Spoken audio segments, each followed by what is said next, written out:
Hello and welcome to Spirit Among Us. Ephesians chapter 1 verses 16 and 17.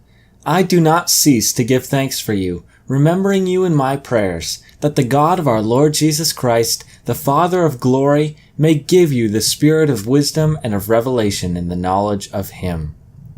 Here, while writing to the Ephesians, Paul tells them about some specific prayers that he has been offering up to God. He tells them that he has been asking God to give them a spirit of wisdom and revelation in the knowledge of him.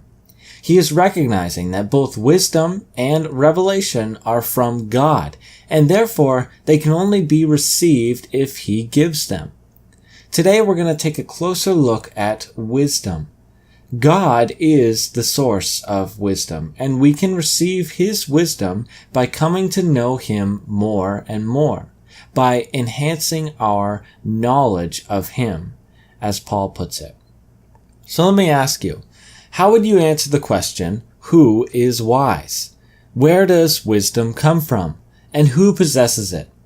I believe that the Bible tells us that God is the source of all wisdom. This only makes sense when we think about it, as he is the only omniscient being in the universe. But it's still something we should explore further. Let's take a look now at the book of Proverbs. Proverbs chapter 9 verse 10. The fear of the Lord is the beginning of wisdom, and the knowledge of the Holy One is insight. This is interestingly put here in Proverbs. In the first phrase, a few things are clearly revealed. One thing is that God is the ultimate source of wisdom. One must fear him in order to have any wisdom, and this implies that he is the source. Another thing that this shows us is that in order to gain true wisdom from God, we must let go of our own wisdom. What does fear of the Lord mean here except that we must be humble before him and recognize him as God Almighty? We must understand that the small amount of understanding we have and the small amount of wisdom we have pales in comparison to the vast knowledge of God. Once we do this, once we recognize that he is God Most High, and once we hold him in high esteem in our own lives, then, as the book of Proverbs tells us, we will begin to gain wisdom. The fear of the Lord is the beginning of wisdom. You see, there is man's wisdom and then there's God's wisdom.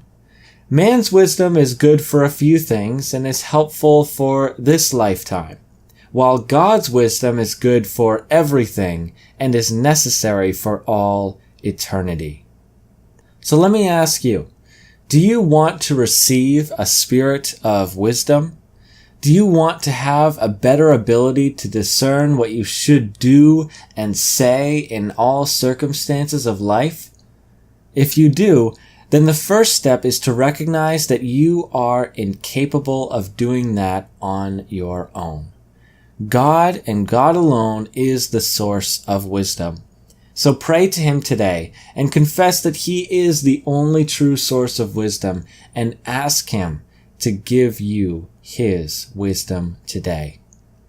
Thank you for watching, and God bless.